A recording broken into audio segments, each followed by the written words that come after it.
Hello everybody, Jeff Holiday here, and I'm going to be making another video about Amos Yee. Now before I get into it, I kind of want to clarify something really quickly. I acknowledge the fact that Amos Yee predominantly wants attention, and I gave him attention last week by including him, by even first of all talking about him, but then also inviting him on to a live stream where I address some of his positions that he's taken. Now, on further reflection, I understand that I basically gave this young man what he wanted. He wanted attention. He wanted relevance again.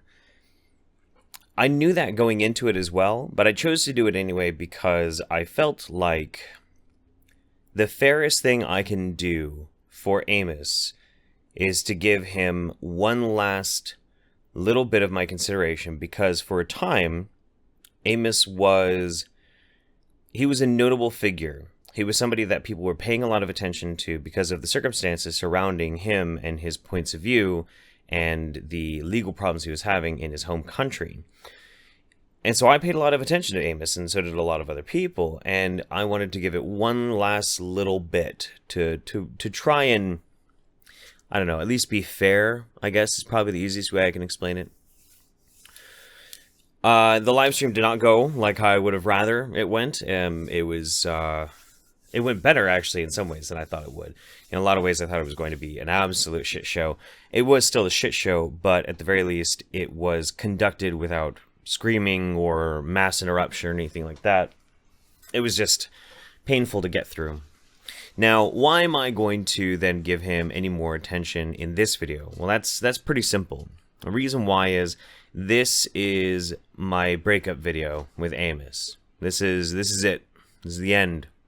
This is the final little goodbye to you, Amos, from me personally. The case of Amos Yee is really interesting because we have this tendency, especially in the West, to really like it when a young person speaking their mind says things that we agree with, especially when it comes to activism or politics, that sort of thing. We get excited because, wow, a member of the young generation sees what we see, and that gives us validation in some ways, and we want to elevate these people into like rock star status. This has happened in many different areas of politics and activism. There's a young kid who jumped into the arena fighting anti-vaxxers. I'm going to refrain from mentioning his name because that poor kid ended up having to deal with a lot of shit because people were so irresponsible in throwing him in with some of the insane wingnuts. You know, yeah, let's throw a 12-year-old kid in with these people who routinely send death threats and then expect him to go to school and not have severe anxiety. So Amos was kind of like that, except for religion, because here you have a 16-year-old boy who is being very derisive towards religion, seems to be very smart, at least has the ability to eloquently put an argument against some of the worst oppressive elements of religion. So people fell in love with Amos. Holy shit, who's this kid? He knows what's up. He's real, he's based, oh man. So we loved Amos, thought he was fucking cream of the crop.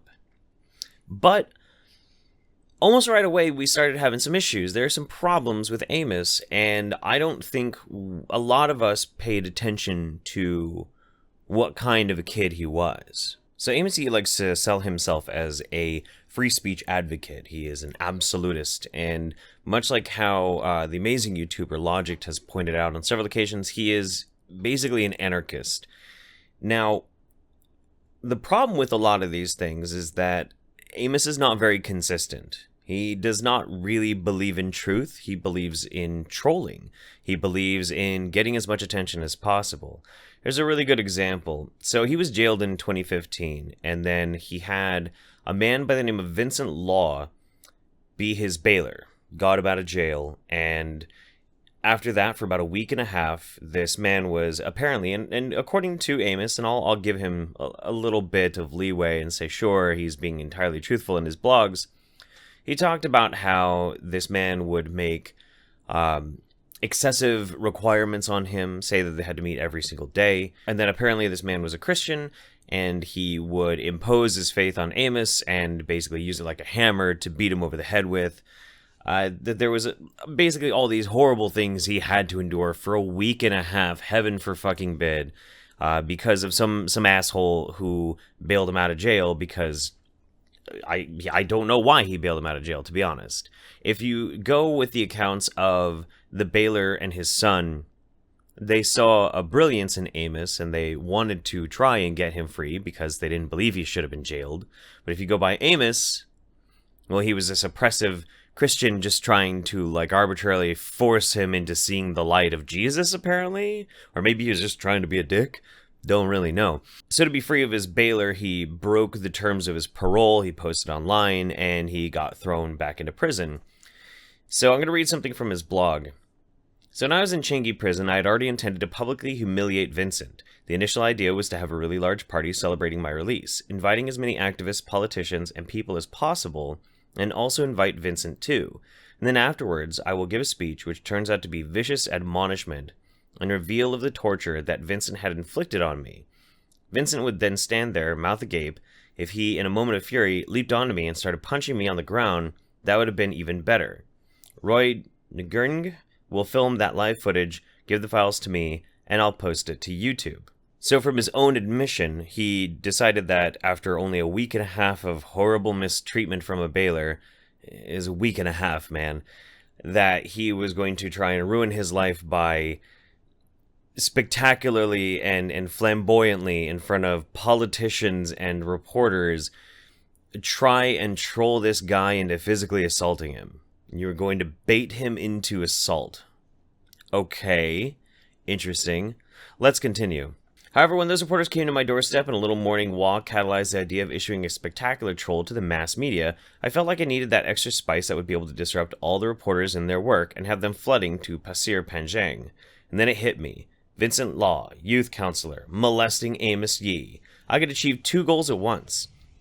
The amalgamation of those two aspects, humiliating Vincent Law and trolling the media, was impeccable. So this is exactly what happened. He ended up accusing Vincent Law of molesting him. Yeah? Just outright, yeah, no, he was diddling me. How exactly is that supposed to build any trust when you yourself have built your entire platform on speaking truth to power? Yet you're willing to lie just to simply spread falsehoods. None of this is very internally consistent. This sounds like the actions of an incredibly arrogant, bratty little fucking child. And this is actually very relevant too, because this blog post was written a day after he got caught in the lie and had to say that he was extremely remorseful for the false claim. Yeah, take that to heart here. Amos Yee did a false rape allegation, and he admitted it. And then, when called on it, one day later, tries to justify it.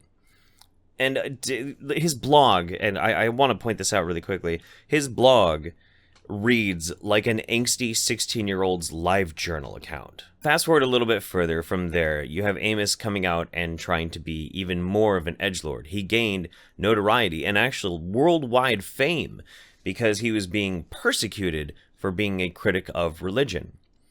So to try and rile it up even further, because he's been intoxicated by the notion of fame, he went ahead and made his first pro-pedophilia content, or pro-pedophilia advocacy content, if you will, if you really want to split the hairs. And it blew up, but it didn't blow up like he thought it would.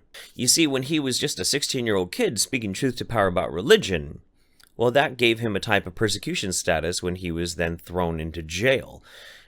And so I guess he thought that maybe it would translate well to him advocating for one of the worst things that could possibly be advocated for in society, that would somehow be similar. But the problem is it's not. You see, we focus on martyrs and we focus on persecution, but what doesn't really sell nearly as much is inflammatory edgelord controversy. And so, probably much to his annoyance, he did not gain nearly as much attention for it. In fact, he became in some ways very blacklisted because of his comments on pedophilia. That's probably why a lot of people are like, oh, that guy? I didn't think he was still around. Well, yeah, Those videos came out, and pretty much everybody on the internet, aside from a few, and shout-outs to those who did address it, kind of threw their hands up and were like, you know what? I'm not talking about this. No. So fast forward a little bit further, Amos eventually gets to flee the country, comes to the United States illegally, and gets detained. Big fucking shocker there. But he's applying for asylum because of political reasons, because otherwise he's going to be thrown in jail for speaking his mind about religion. Now, when he gets out, and I'm going to show you some footage here in just a little bit, it's very apparent that Amos wants to get back into his old school trolley ways.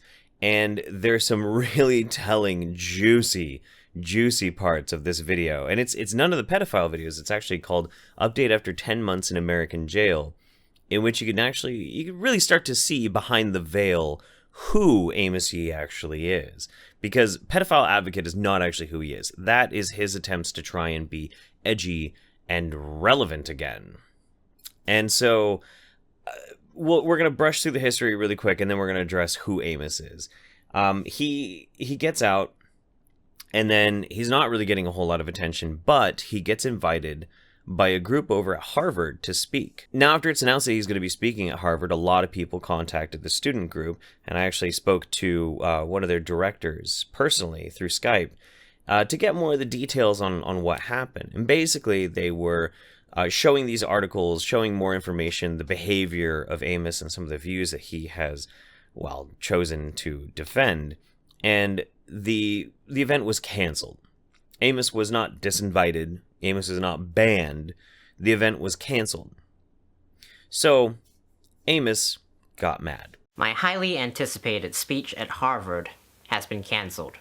Harvard had booked a hotel for me, bought a $600 plane ticket for me, but in the last minute they canceled the event. Why? Because of one of my controversial opinions that I think many of you might have heard of. I have this opinion that we should eliminate age of consent laws for sex. I feel that if a person below the age of 18 perfectly consents to having sex with an adult, he should be allowed to do it. You know, he makes it sound so innocuous, but really, let's take a look at how he addressed this topic before getting invited to Harvard. Say an adult rubs his cock on a baby's bum, and the baby seems receptive. But afterwards, the adult plunges his cock into the baby's ass, but then the baby shrieks in terror and then moves away.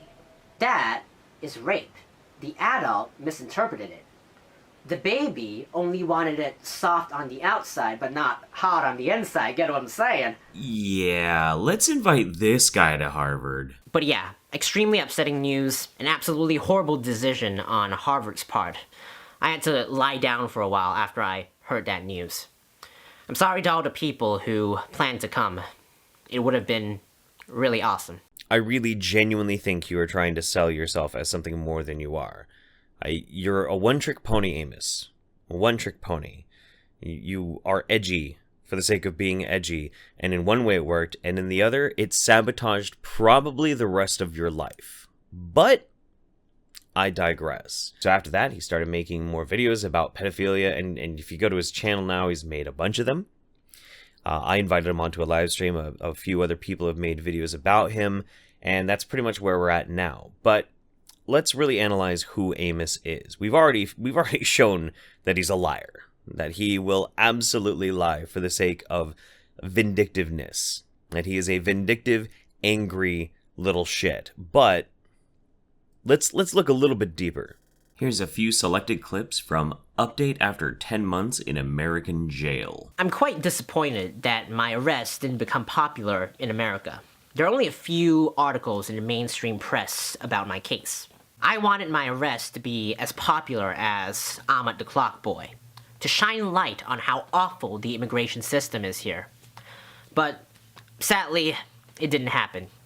Perhaps due to lack of connections, lack of activism groups fighting against this issue, perhaps due to the difficulty in getting news out because of Trump hogging the limelight all the time. Somehow, unlike in Singapore, I just wasn't as effective in whoring attention. That's right. You're not as effective at whoring attention. The reason being is the only reason you got attention was due to persecution and martyrdom. And since then, you already shot yourself in the foot by attaching yourself to something so disfavorable, so mind-bogglingly disgusting that nobody wants anything to fucking do with you. That's a big part of it. Like, I don't think you quite understand this, Amos. Your fame that you gained was not because of your own brilliance. It was because of the circumstances of your socio-political climate that you lived in, and because you're such a fucking edgelord who doesn't know how to shut the fuck up, that you became persecuted. You yourself was not responsible for your fame. The situations fell into place just right to elevate you to that. Now that that is gone, now that that element of persecution is gone, well, you're starting to realize the only time anybody's going to pay attention to you is when you're an obstinate, irritating little prick. So, yeah, no, most people didn't pay any attention to the fact that you got arrested and thrown into detention. They don't want to pay attention to you. They find you reprehensible.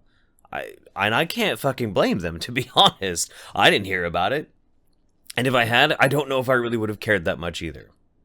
I don't think I would have. You didn't go through the proper legal channels. Is what it is. You know, aside from being in American jail for 10 months, I always knew that America fucking sucks. Go on. And alongside the Singapore government, I cannot wait to fucking bash the American government. What the fuck? America was just nice enough to let you in. Don't cut the hand that feeds you. If you criticize Trump, he'll deport your ass.